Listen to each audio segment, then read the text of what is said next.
Rob, I wanted to ask you some questions about packing today. So I know that if you do your own packing, you can save some money on an international move. And just as I'm saying these words, I'm looking behind me at the books behind me. They were a Yeah. nightmare to move because I didn't understand how to pack correctly and lift and all of that.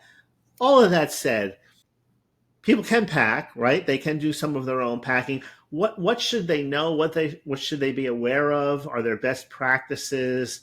Let me just turn that over to you so you can explain a little bit more about packing. It's a big It issue, is, and right? that's a big topic. It's a broad topic, but it's a really important one.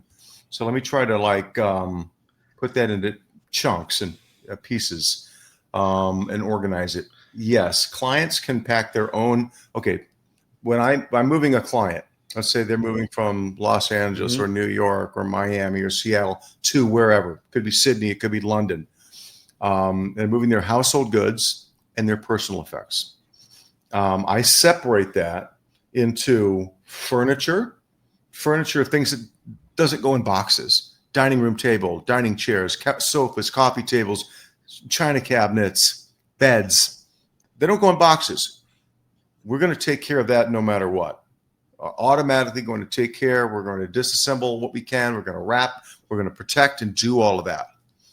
But I'm going to come back to the word beds in a minute.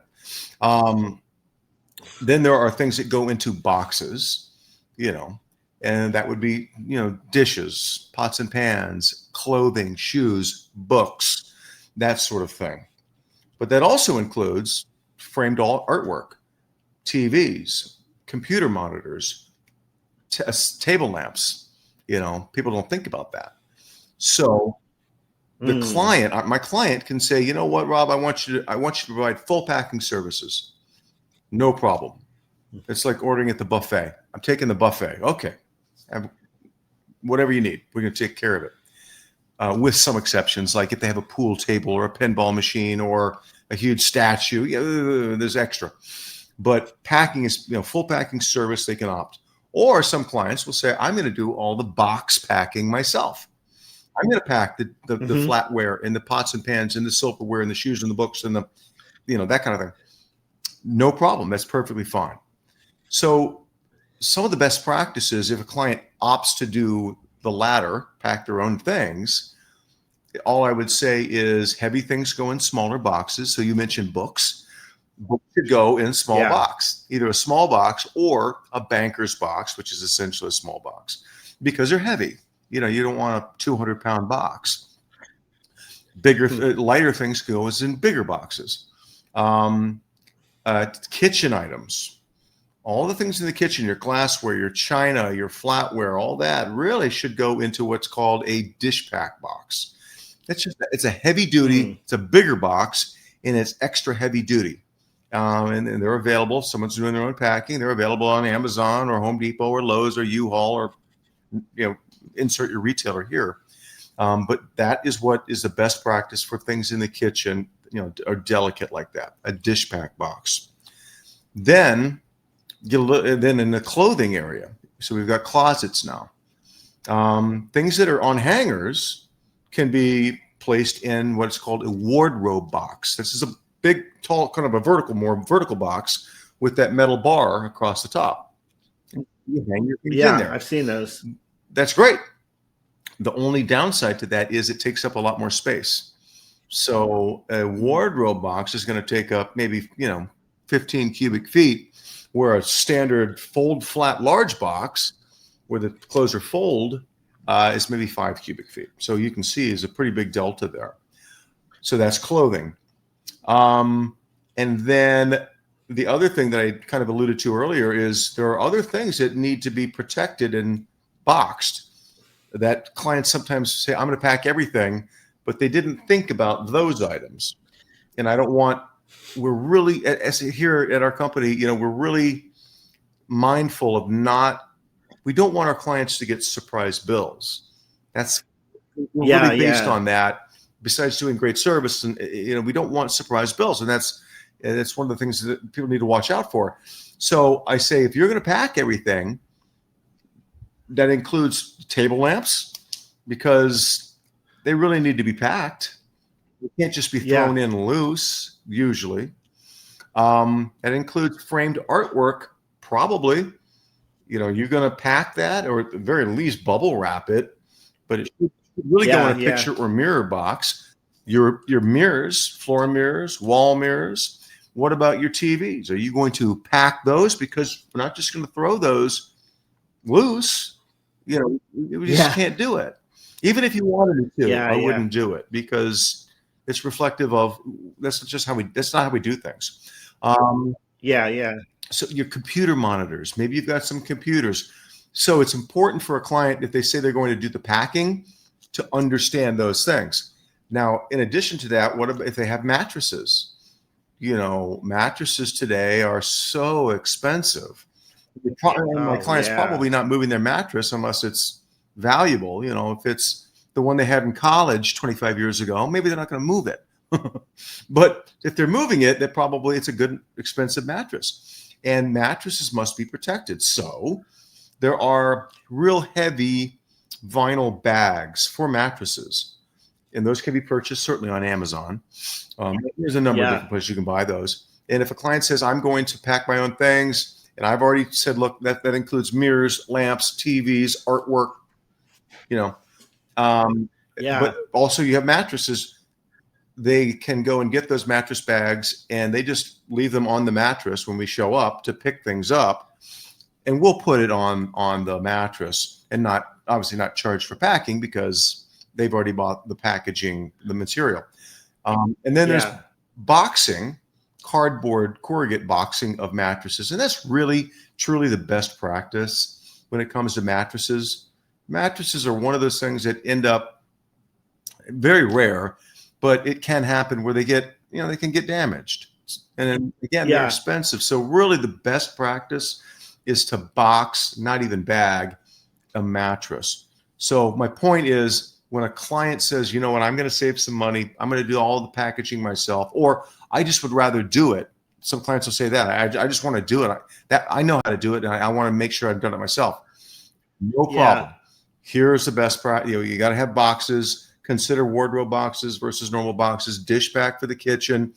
Think about boxes for the mirrors, for the artwork, TVs, all of that. It's interesting. I have an all-in-one computer that when it arrived, it had the styrofoam perfectly fitting on the sides of it to keep it from moving in the box. It was wrapped, and then it had the hardware, the stand that you had to apply to it. And I'm thinking, if you have to move something like this, it's not like you're going to get that perfect fit on your own. No. You know what I'm saying? Those boxes are long gone. Yep. How about like the bed frames, the beds that come with the headboards and everything like that? That's fine. Once those are, you handle that, right? Then that's part of furniture. When I say, furniture is anything metal or wood, we're going to wrap, protect, disassemble, reassemble, all of that. That's no problem. But you're right. When it comes down to monitors and TVs, they're being shipped by Samsung or Dell or HP.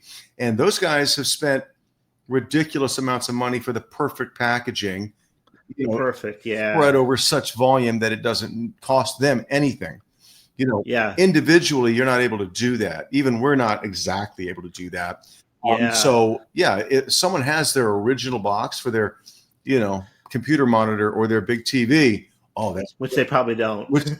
You'd be surprised. I mean, I have a number of clients, not all, not even close, not even half, but quite a few have their own boxes. I kept them. Great, interesting. That's perfect. I mean, that box and that styrofoam is nested perfectly for that TV. No one can really duplicate that. That's perfect. Talking about like a hidden or unexpected charge, I was just thinking about one move that I did back years ago. We had one of those stand-up lamps that went in the corner, where it has like the metal frame and then it has like the glass thing on the top. We kind of just put that in the moving truck against the wall. Now, if you're moving internationally, that's not going to happen that way, right? Well, we're going to wrap and protect that.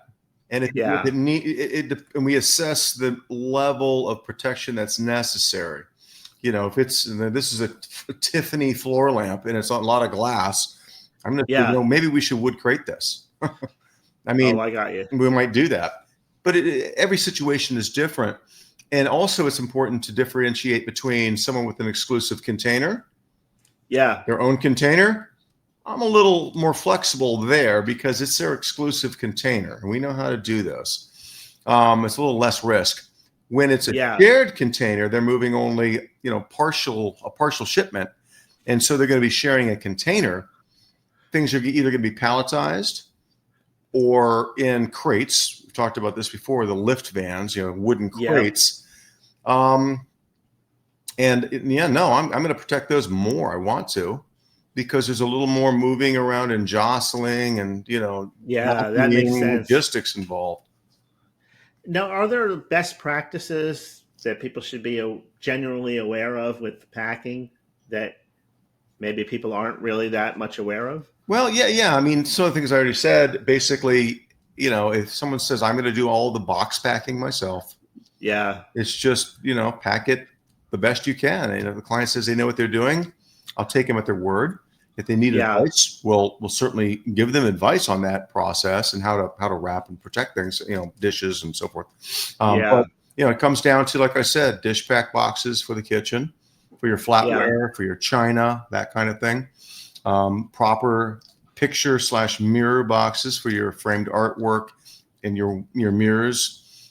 Sometimes if something's very large, a really large piece of art or a really large mirror, it's going to require two boxes. You cut one and you kind of marry them together and wrap and protect. Liberal amounts of bubble wrap is always good. Especially with glass, right? Bubble wrap would help. Bubble wrap it. Monitors.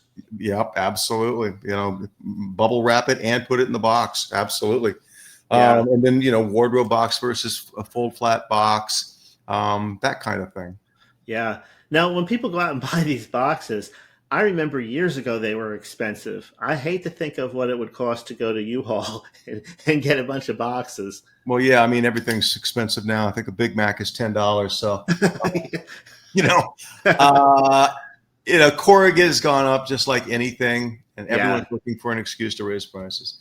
But you can get those at U-Haul, Home Depot, Lowe's, Menards if you're in the Midwest, Amazon, Uline. The things that sit on the countertop, like air fryers and what do you call them? The mixers and things like that. They get packaged in individual boxes with paper around them or with bubble wrap. Depends on the size. I would bubble wrap those whenever possible. I mean, if I'm moving a KitchenAid mixer, pretty expensive, I'm bubble wrapping it and making sure it's not getting bumped or anything like that. Air fryer, possibly. Coffee makers, depending, espresso maker.